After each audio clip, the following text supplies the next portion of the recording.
Good morning, it's Jonathan Barratt with the morning debrief. It's September the 21st. The current time is 7:28. And a good night last night on the Dow. All equities up quite strong. The Dow had a very strong night. Back on some good earnings and also some M&A activity with IBM. So quite positive. Let's have a quick regroup as to what's actually happened there. The Dow, as you can see, up 1.37%. Very strong indeed. 145 points, 10,740.53. The S&P was up 17 at 1142. The Nasdaq was up 40, or 1.7% at 2355. All quite positive on that front and quite encouraging for today's start.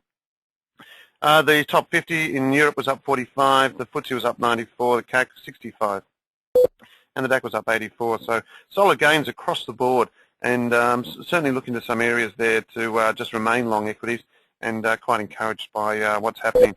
In the States, we did get some positive building data out of one of the big home builders, and that was beat profit forecast, which certainly egged the market along. So quite happy there. Also, as you can see, US stocks and the S&P has had their longest rally since April, so quite positive there. Local market closed up 38 points, 46.89, and we expect further gains today on that. Okay, let's bring that into a little bit of perspective. Let's have a few charts and have a bit of a look to see as to what's happening on that front. And we'll just see what we can grab. Just trying to see the local market. We'll just get the local market up there so we can have a little bit of look, and you can see exactly what's happening, because it does. You can see that the market is still looking quite solid for a move up to the top side, and there it is there. If we can take out that top area, there we are, local market.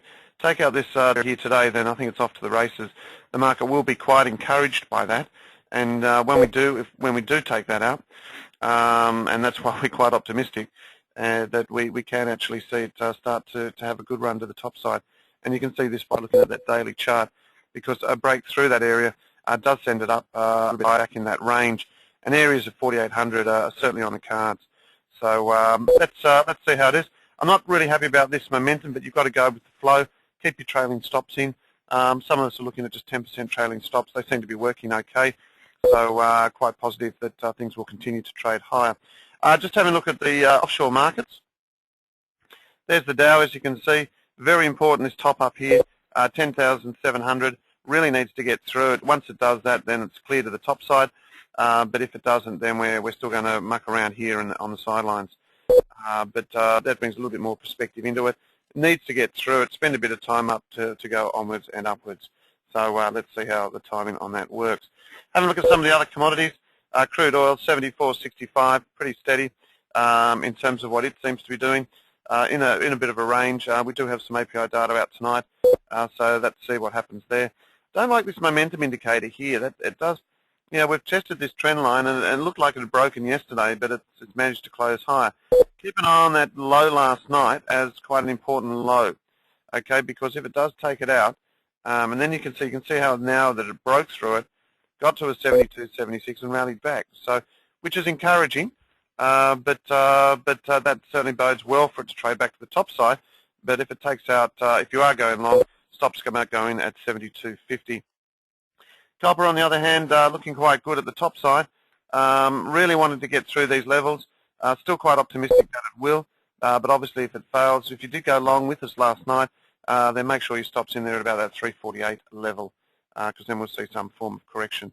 Dollar index, 81.53. Not seeing too much out of that at the moment, but as you can see, again, a bit of a build-up here with momentum, and we'll have to really wait and see what that happens. But this somehow feels constructive when you just look at it. So it actually feels the dollar can go higher, but just be guided by a break to new lows on that.